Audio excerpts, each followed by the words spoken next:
si Ma'am Medit Pasilonia at reklamo niya ang kanyang best friend na pinopost at sinisiraan siya sa social media. Alamin po natin ang dahilan ng kanilang alitan. Ma'am Medit, magandang hapon po. Good afternoon po, Sir Rafi. Okay, well, kasong cyber libel po yan. Kung totoo po yung sinasabi. Sige po, pagkwento po, ma'am. Yes po, sir. Nangyari po ito nung April pa. Tapos hanggang ngayon po, wala pa din pong tigil. So, student po kasi ako sa Bicol. Student, vlogger po. Small vlogger po.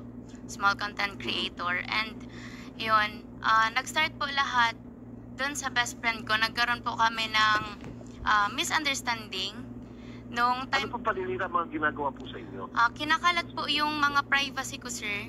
Yung mga picture ko, tapos ginagamit yung past mistakes ko laban sa akin ngayon. Mga pictures po na pinupost nyo. Kasama po yung ex ko. Nakakahiya nga po kasi hindi naman na dapat madadamay pa. Okay, so may caption mo ba pag pinupost nyo po yung picture nyo? Yes po, may mga captions po. And yung mga una niya pong post is nakapangalan po sa akin. Tapos yung mga picture po na pinost niya, inedit niya. Inedit niya po, pero still kita pa din po na ako yun. And yung mga picture po na pinagkatiwala ko sa kanya, kinalat niya din po yun kung kani-kanino niya sinend. At ano po nakalagay sa caption? Yun, ano daw po, ano yun? Basta mga sobrang lalala po, sir. Marami po ako ditong copy ng mga post niya. Okay, so paninira po. Nag-post siya ng picture na pinagkatiwala niyo sa kanya at walang pahintungan sa inyo, pinost niya at nilagyan niya ng mga masasamang caption. Tama po ba? Even our conversations po, private conversations, pinost niya din po. At yung mga private conversation, yun ba yung mga sensitive? Yes po, mga sensitive po, sir.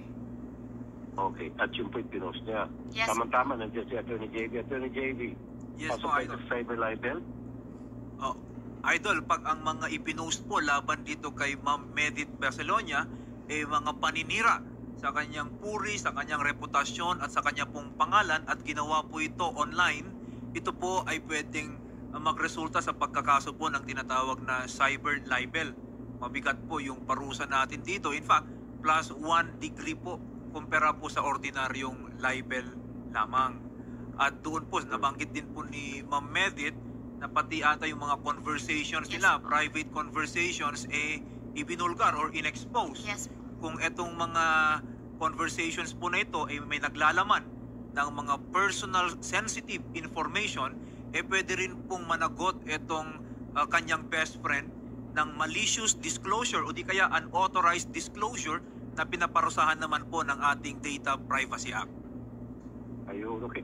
Tama-tama para mapakinggan naman natin yung side ng inireklamo, no? Si Christine Avenido, nasa kabilang linya, magkaibigan pa man dito. Baka po natin pagbatiin na lang to para magkaayos na. Ma'am Christine, magandang hapon. Pwede na po ba ako magsalita? Sige po. Nakikinig po si Ma'am Medit. Good afternoon po, Sir Rafi. Matagal na po yan, and yes, may alitan po talaga kami. Okay. Pero, hindi po ang nagsimula ng alitan namin. Sino po nagsimula? Nagpasimula? And matagal na po yan, marami na po silang naisabi na may nagtatago daw po ako, may kaso daw pong nakapile sa akin, lahat-lahat. Wala naman po kasi ako po, matagal na po ako nag-consult sa lawyer. June pa lang, first week na asikaso na po yan. Hanggang ngayon, naghihintay po kami, wala. Okay. Siguro po, baka pinag-isipan pa po ni Medit, kaya nga po kumusulta sa amin kung ano po yung magandang gawin. Pero ang tanong ko naman po, ma'am, nakikinig ka kanina pa, totoo ba na nagpo-post ka ng mga pictures niya kasaming kanyang boyfriend at may mga captions na hindi maganda? Tama ho ba yun sa social media? Pinapost niya?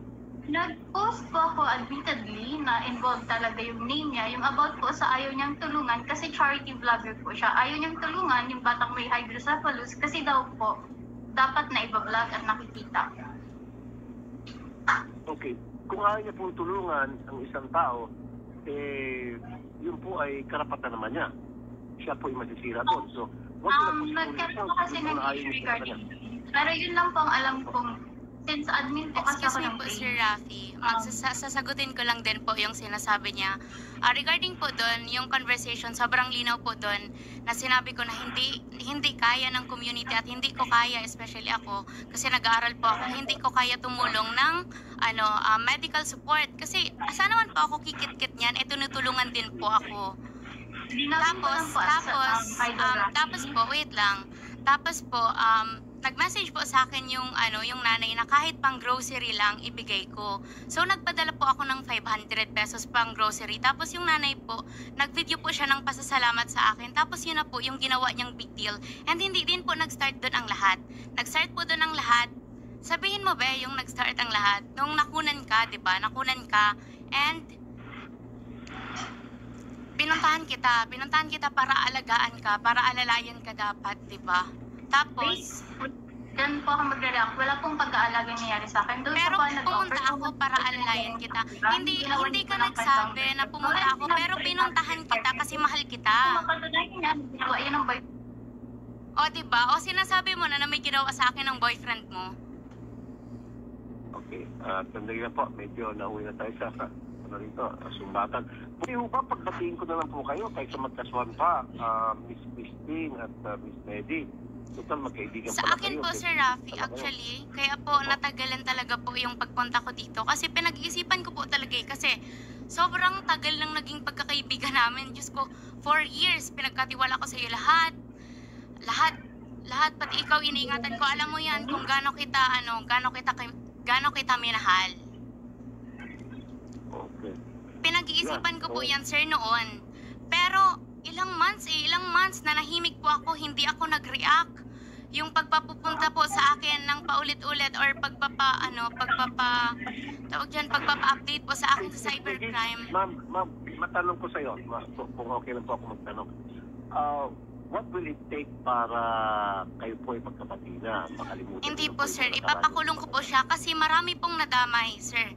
Ang dami niyang dinamay ng mga tao. Pati yung hanggang ngayon po, may isang content creator nagngangalang Egypta TV na hanggang ngayon kinokontent ako at kung ano-anong masasamang sinasabi sa akin. And yung mga information na yun ay galing dyan. Galing sa best friend ko. Accusations yan. Accusations, may ha? choice po kayo. Pwede niyo po i-libel, cyber-libel yung mga present na mga taong naninira pa rin sa social media. Tama ba ako? Pwede naman po, piliin po lahat ng mga Tama taong po yan, Idol. Hanggat patuloy po yung paninira po laban dito kay Ma'am Medit Barcelonia, nasisira yung kanyang pangalan, yung kanyang reputasyon, bawat post po, Idol, isang count po yan ng cyber libel. Kaya Sir, marami po yan, maraming kaso po ang pwedeng isampa ni Ma'am Medit Barcelonia. attorney, brutal na brutal po talaga. As in, brutal po. Grabe. Kung mapapanood din, mababasa niyo po dyan sa mga contents, grabe po yung pambalahura na ginagawa nila sa akin na pamilya ko apektado na, pero still na nahimik po ang pamilya ko kasi iniingatan niyo po yung image ko sa school namin kasi ambassadors po ako. Tapos ako din po ang nakikiusap sa pamilya ko na kung maaari lang wag na kasi ayaw kong humaba po eh. Kaso ganito po ang ginagawa nila sa akin paulit-ulit, sir. Pati pag-aaral ko po naapektuhan. Minsan, hindi na po ako makabangon kasi iniisip ko, especially po during nung time na nagpo-post siya. Grabe po yun. Kasi magpo-post po siya madaling araw, sir. Tapos lahat yun iniisip ko na baka ano naman kaya ang ipopost niya, ano na naman kaya ang pagkakamali ko noon, ang babalik-balikan niya. Grabe po yung trauma, grabe po yung anxiety na binigay niya sa akin. Alam mo, Ma'am Medit, attorney, I think talaga si Ma'am Medit, she really needs help. Tulungan ko po kayo, ma'am. Unang-una siguro, ang magagawa natin, Attorney JB at Rio Jat, ipakonsulta natin si ma'am sa isang psychologist para mabigyan siya ng intervention. Kasi yung pambubuli sa social media, hindi biro yan na maraming mga taong nagkakatsoma dyan at napupunta pa sa hindi tama yung later on ang nagiging result. So we have to help Ma'am Medit. At kung gusto niyo po talaga magsampa ng kaso, sige po, kami pong bahala. Sasagutin po namin lahat po ng mga gastusin sa pagsasampa ng kaso bilang tulong po sa inyo. Nakikita ko po, parang hindi lang po cyber libel yan, parang bullying, cyberbullying. Tama ba, Attorney JB? Yes po, Idol, kung mapapatunayan po ni Ma'am Medit na siya po ay talagang pinagkakaisahan, no? Madami pang ibang mga idinamay laban po sa kanya, lalo't siya po ay nasa eskwelahan, pwede na rin pong pumasok na bullying po yung pinaggagawa po dito kay Ma'am Medit. So pwede pagsabayin yun, yung sa bullying at saka sa cyber libel? Yes po, Idol. Pwede po yan. Patong-patong po na kaso. Bullying, libel, kasama na rin po yung violation of the Data Privacy Act. Ayun.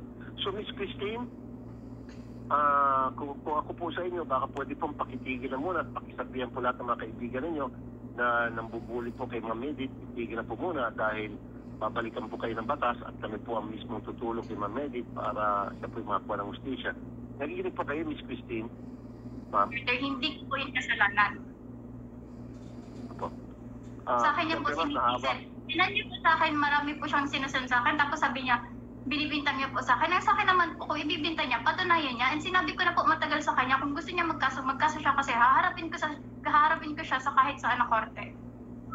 Tama nga naman. Karapatan niyo po na sagutin ang anumang Attorney, kasong idol, ako po, pribadong tao po ako. Wala po akong connection sa kahit sinong reactor, mga kung kani-kaninong mga nag-YouTube live. Siya po, ilan po ang reactor niya. Araw-araw po ako binabalura. Pok-pok daw po ako. Wala daw pong pantay yung magulang ko. Pinabayaan daw po ako ng magulang ko. Nagpalaglag daw po ako. Sinasabi nila na nagpalaglag ako. Hindi po nila alam kung pwede lang mamatay lang ako ng araw na yun. Tapos anong ginawa niya po? Ginawa niya pa ako una ng pantoy. Kaya nagalit ako sa kanya. Ang sabi niya po, tinutulungan niya ako financially. May gusto daw po sa kanya yung boyfriend ko. Sa akin po yung boyfriend ko. Wala yung problema eh. Kasi lalaki lang yun. Hindi. Sa akin po, wala po akong ano sa lalaki. Hindi ako Pero yung part po na sinasabi niya na sinisiraan niya ka ng kwenta, ginawa niya po pa ka ng kwenta sa foundation na ang dami niya daw pong tulong sa akin. Anong sinabi niya doon sa ex-boyfriend ng dating live-in partner niya? Nagtanong po sa akin, totoo ba yun na ayoko daw po sa baby ko, gusto ko daw po ipalaglag ba? Alright, ma'am. Okay. So parang lumilitaw, pareho kayong nagsisira sa social media. So parang baka pwedeng quits na lang. Miss Medit at Miss Actually Christine. po sir, never ko po yan siniraan sir. Kung may mga nagbabash po dyan galing sa mga reactors ko, siya po ang unang nag-post sa akin. Siyempre po, mga supporters ko yun, ipagtatanggol at ipagtatanggol po nila ako. At saka siya po ang kumontak sa isang supporter ko. Siya po ang nagkwento ng lahat, pati paninira sa akin. May sakit daw ako, addict daw ako. Lahat ng mga yun po, andito sa akin ang conversation. Pero umatras yung witness ko. Pero lahat po yun, lahat yung conversation nila, finorward po yun sa isang community ko, sa Team Medic Ma'am, Italy. bago tayo maubusan ng oras, kung tama po yung sinasabi ni Miss Christine, meron din po siyang punto dahil may narinig ako na nakunan, tinulungan, kahit hindi, etc. So, Attorney JV, after the show, baka pwede natin silang pagbatiin talaga kung pwede kasi magkaibigan pala sila dati, di ba Attorney JV? Plus, pareho naman sila, both sides, nagkaroon ng pananakit dapat sa isa't isa sa social media. Let's see kung pwede natin silang pagbatiin at ni JV. Sige And po, then give Idol. them advice. Yes Kung po, ano yan. Idol. This is what advice is really necessary. And then kung sino sa kanila sa tingin mo ang nabubulit yung real dyan sa ATIA, bigyan natin intervention, bigyan natin professional help. Yes Okay? po, Idol. Yun ang importante. Okay, sige, wala tayong oras, ano? Yes So, po. follow muna tayo. Kakausapin, Miss Medit at Miss Christine, Yes. magbuba po telepono at kausapin kayo ni Atty. JV at mga ATIA. Thank you po. Salamat mula dito sa Dubai, Atty. JV at Leo, kay Miss Medit at kay Miss Christine. Magandang hapon po sa inyong lahat. Maraming salamat po, Idol. Mga kapatid, syempre maraming salamat din po kay Police Lieutenant Wallen Arancillo na kanina pa rin po nakikinig. So, in case po, i-refer namin kayo sa kanila. Ayan, maraming salamat po. And mga kapatid, maraming salamat po sa pagsubaybay ng Wanted sa radyo. Kita-kita po muli.